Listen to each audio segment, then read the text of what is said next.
Praise the Lord.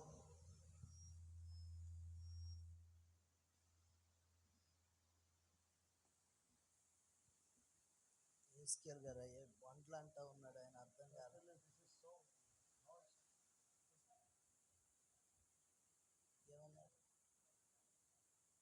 దయచేసి వెనక్కున్నటువంటి 2 wheel vehicles ఉన్నాయి కదండి, కాస్త వాటిని బయటికి పెట్టండి, కొంచెం కూర్చోవటానికి ఇబ్బందికరంగా ఉంది. దయచేసి 2 వీల్ కలిగినటువంటి వారు ఇక్కడ పెట్టినటువంటి వారు, ఆ 2 వీల్స్ ఉన్నాయి, హోండా మేబీ సంథింగ్ ఏదో ఉంది, అవన్నీ కూడా కొంచెం బయట పెట్టండి.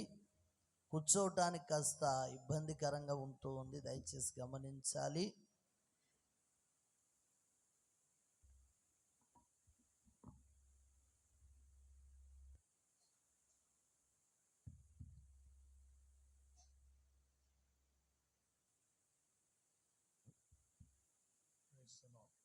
దేవునికి స్తోత్రం.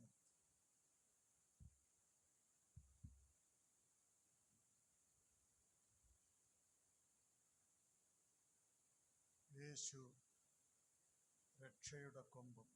యేసయ్య రక్షణ శృంగమై ఉన్నాడు. അതുதான் കഴിഞ്ഞ രാത്രിയിൽ നമ്മൾ പഠിച്ചത്. అదే గతించిన రాత్రి మనం చదువుకొని ఉన్నాం. దేవునికి మహిమ. దేవునికి మహిమ. దేవసింహాసనത്തിന് മുൻപാകെ, దేవుని సింహాసనమునకు ముందుగా ഒരു ആട്ടുകുട്ടി അടിക്കപ്പെട്ടിരിക്കുന്നു. ఒక వధించబడినటువంటి గొర్రె పిల్ల ఉన్నది. വെളിപ്പെടുത്തൽ സുവിശേഷം 5-ാം അധികാരത്തിന്റെ 6-ാം വാക്യം. ప్రకటన గ్రంథం 5వ అధ్యాయం 6వ వాక్యాన్ని చదువుకుందాం.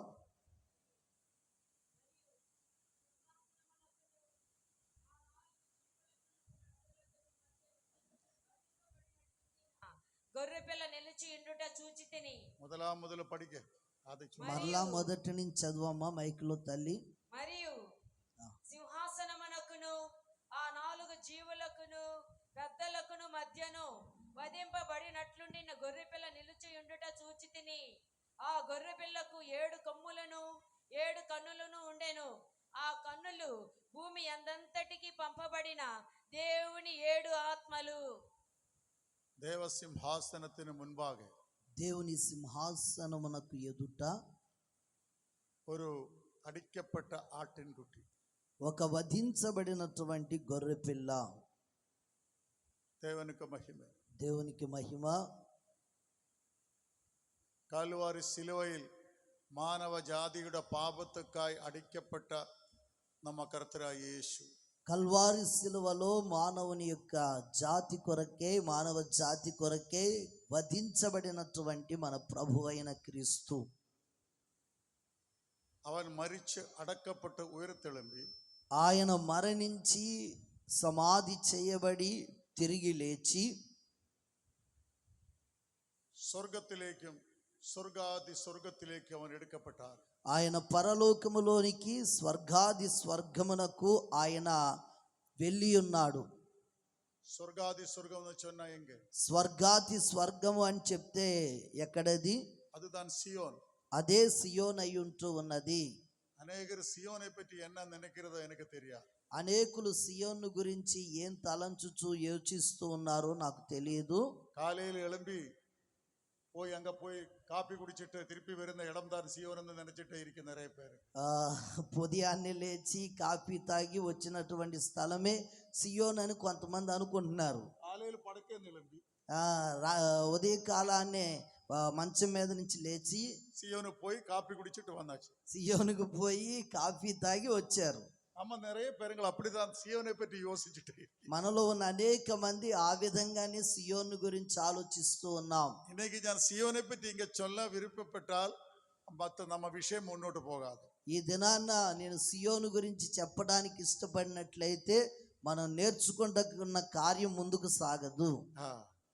సియోనిల్ దేవుని ఇరికి, సియోనులో దేవుడు ఉన్నాడు. సియోనిల్ దేవ సింహాసన, సియోనులో దేవుని సింహాసనం ఉన్నది. അത് വടദിശയ്ക്ക് അതിർത്തി ഭാഗം అది ఉత్తర దిశమునకు ఉన్నటువంటి భాగము. അത് വടിപ്പമാന സ്ഥാനം అది ఉత్తర దిశలో ఉన్న స్థానము. അത് മഹാരാജാവിൻ നഗരം. అది మహారాజు యొక్క పట్టణమై ఉన్నది. അങ്ങ് ദേവസിംഹാസനം ഇരിക്കെ. అక్కడ దేవుని సింహాసనం ఉన్నది. അത് ദേവനുടെ വലഭാഗം എന്ന് ചൊല്ലും. దానిని దేవుని కుడి పార్శ్వమని చెప్తారు. ഇപ്പൊ എത്രയോ പേരുകൾ തങ്ങളുടെ കെട്ട പിള്ളങ്ങൾക്ക് സിയോൻ എന്ന് പേര് ചൊല്ലുക. కొంతమంది ఇప్పుడు చాలా మంది తమ పిల్లలకు చెడ్డ పిల్లలకు అందరికి సియోన్ అని పేరు పెట్టేస్తున్నారు. ഞങ്ങളുടെ പൂനായിൽ ഒരു കുടിക്കാരൻ ഇരിക്കും. మా పూణేలో ఒక త్రాగుబోతున్నాడు. അവൻ 24 മണിക്കൂർ കുടിക്കാരൻ. 24 గంటలు త్రాగేటటువంటి త్రాగుబోతు. അവന്റെ മകൾക്ക് പേര് സിയോൻ. ఆయన యొక్క కుమార్తె పేరు సియోను. അതൊരു ഉലകത്തിലെ കെട്ട പെണ്ണ്. లోకంలోనే మహా చెడ్డ పిల్ల. 25 വയസ്സിരിക്കും அந்த பெண்ணுக்கு. 25 సంవత్సరాలు ఉంటాయి ఆ పిల్లకి. 2 மாசம் இந்த இவ்வளவு சின்ன குழந்தை அப்போ எனக்கு தெரியும் அந்த குழந்தை. 2 నెలల పాప నుండి ఆ పాప నాకు తెలుసండి. లిప్స్టిక్ పోட்டு మూతికి రాస్తుంది లిప్స్టిక్, కాదులు పోட்டு చెవుల్లో గుచ్చి పెడతాది, ఫేషియల్ పన్ని ముఖమంతా కూడా ఫేషియల్ చేసుకుంటాది, థ్రెడ్డింగ్ పన్ని అంత థ్రెడ్డింగ్ చేసుకుంటాది, బబ్ కటింగ్ పన్ని బబ్ కటింగ్ కూడా చేసుకుంటాది. భయంకరమైన ఫ్యాషన్ ఎల్లం పోட்டு భయంకరమైనటువంటి ఫ్యాషన్ అంతా కూడా చేసుకుని இந்த சியோன் இந்த உலகத்திலே சுத்திட்டே இருக்கு. ఈ సియోను లోకంలో తిరుగుతా కూర్చుందట. நமக்கெல்லாம் அப்படிப்பட்ட சியோன் தான் தெரியும். మనకందరికి కూడా ఆ విధమైనటువంటి సియోనే తెలుసు. అయినా ఎல்லாம் சொல்லுங்க సియోన్ పో సియోన్ పో సియోన్ పో. అందువల్ల నేను చెప్తా ఉంటా సియోను పో సియోను పో సియోను పో అంట. సియోన్ పోన్నది సాధారణ కార్యం கிடையாது. సియోనికి వెళ్ళటం అనేటటువంటిది సాధారణమైన కార్యం కాదు. యెహోవా సియోనే தெரிஞ்சுకొండా. యెహోవా సియోనుని ఎరిగి ఉన్నాడు. అవన్ సియోనే నేసిచాడు. ఆయన సియోనును ప్రేమించాడు. తన్నుడ నివాస స్థానమా యద ఏట్టుకొండా. తన నివాస స్థలముగా దానిని ఆయన అంగీకరించాడు. చిల సభకి పేరు పోడువాంగ సియోన్ పెంతెకోస్తు. చాలా కొన్ని సంఘాలలో వారి సంఘాల పేరు సియోను పెంతెకోస్తు అని పెట్టుకుంటారు. భయంకరమైన తప్పదు. అది చాలా తప్పైనటువంటి మాట. ఒక సభకి సియోన్ పెంతెకోస్తు అని పేరిడకూడదు. ఒక సంఘానికి కూడా సియోను పెంతెకోస్తు అని పెట్టకూడదు. నీ ఆరడా సభకి సియోన్ పెంతెకోస్తు అని పేరు పోడు. నువ్వెవడోరా బాబు సంఘానికి సియోను పెంతెకోస్తు అని పెట్టడానికి? ఉనకంత పేరెడక తగది ఇరికా. నువ్వు ఆ పేరు పెట్టడానికి యోగ్యత కలిగి ఉన్నావా? సియోనే పట్టి నల్ల కార్యങ്ങളെ చొల్ల వేണം. సియోను గురించి మంచి కార్యములు చెప్పాలా? దేవునికి మహిమే. దేవునికి మహిమ. అది ఎండెండేకి ఎన్నోడ విశ్రమ స్థానం. అది ఎన్నటెన్నటికి నా నివాస స్థలమై ఉన్నది. అంగ ഞാൻ വസിപ്പേൻ. అక్కడ నేను నివాసము చేయుచున్నాను. అప్పుడు దేవన్ சொன்னார். ఆ విధముగా దేవుడు చెప్పాడు. இந்த விழுந்து போய மனுஷரை தான் சியோன் எல்லாம் எடுத்துட்டு அவരുടെ நாய்க்கும் பட்டிக்கும் பூச்சைக்கும் வீட்டுக்கும் ஃப்ரிட்ஜுக்கும் பெண்ணம்பிள்ளைக்கு குழந்தைகளுக்கு எல்லாம் அந்த பேர் போடுவாங்க. పడిపోయినటువంటి వారంతా కూడా సియోను పట్టుకొని కుక్కకి పిల్లికి పిల్లలకి వాళ్ళకి వీళ్ళకి ఫ్రిడ్జ్ కూడా పేరు సియోనే అట పెడుతున్నారు. ఏమిటా సియోను? నాయకుటికి పేరు సియోన్. చాలా చోట్ల కుక్క పిల్లకు కూడా సియోన్ అనే పెడుతున్నారటండి. పూనకుటికి పేరు సియోన్. ఆ యొక్క పిల్లి పిల్లకు కూడా సియోన్ అని పెడుతున్నారు. సియోన్ పెట్టి నువ్వు సియోను గురించి ఏం ఆలోచిస్తున్నావు? దేవునికి మహిమే. దేవునికి మహిమ. అది పిదావాన్ దేవునుడ నివాస స్థానం. అది తండ్రి అయిన దేవుని యొక్క నివాస స్థానము. ముழு ఉలగత్తిన మగిழ்ச்சி. అది సమస్త లోకము యొక్క సంతోషము. రాజాది రాజావినుడ నగరం. అది రాజాది రాజు యొక్క మహానగరము. ఉత్తర దిశയുടെ അതിർത്തിയിൽ. అది ఉత్తర దిక్కున ఉన్నటువంటి సభా పర్వతము. దేవునికి మహిమే. దేవునికి మహిమ. అంగే ఒక సింహాసనం ఇరికే. అక్కడ ఒక సింహాసనం ఉన్నది. அந்த సింహాసనத்தில் ఆ సింహాసనములో நம்ம దేవాది దేవన్ వీతిరిక్கிறார். మన దేవాతి దేవుడు అక్కడ కూర్చుని ఉన్నాడు సింహాసనములో. అవనే పెట్టి బైబిల్ ఎഴുதிയിരിക്കെ. ఆయన గురించే బైబిల్లో వ్రాయబడి ఉంది. తాను మాత్రం అమర్త్యతయుள்ளవన్. తాను మాత్రమే అమర్త్యతలో నివసించువాడు. അടുത്തുകൂടാത്ത വെളിച്ചത്തിൽ വസിക്കുന്നവൻ. సమీపింపరాని తేజస్సులో నివసించువాడు. ഒരു മനുഷ്യനും പാർക്ക മുടിയാത്തവൻ. ఒక్క వ్యక్తి కూడా చూడలేనటువంటి అదృశ్యుడు. പാർക്കാത്തവൻ. ఆయన చూడలేనటువంటి వాడు. అంత దేవ సింహాసనത്തിന് മുൻപാകെ ఆ దేవుని సింహాసనమునకు ఎదుటుగా ഒരു గొర్రెపిల్ల అడిக்கப்பட்டது. ఒక గొర్రె పిల్ల వధించబడి ఉన్నది. ఇంత గొర్రెపిల్లకి ఈ గొర్రె పిల్లకు ஏழு கொம்பிருக்கு 7 కొమ్ములు ఉన్నవి. தேவனுக்கு மகிமை దేవునికి మహిమ. எல்லா ஆட்டுக்குட்டிக்கும் 2 கொம்பு தான் இருக்கு. ప్రతి గొర్రె పిల్లకు కూడా 2 కొమ్ములు ఉంటాయి కదండి. இந்த ஆட்டுக்குட்டிக்கு 7 கொம்பு இருக்கு. అయితే ఈ యొక్క గొర్రె పిల్లకు మాత్రం 7 కొమ్ములు ఉన్నాయి. நேத்து நம்ம படிச்சது నేటి దినాన మనం చదువుకున్నాం. கொம்புன்னு சொன்னால் பலத்தை காட்டுகிறது. కొమ్ము అని చెప్పగానే అది బలాన్ని చూపిస్తూ ఉంది. தேவனுக்கு மகிமை. దేవునికి మహిమ.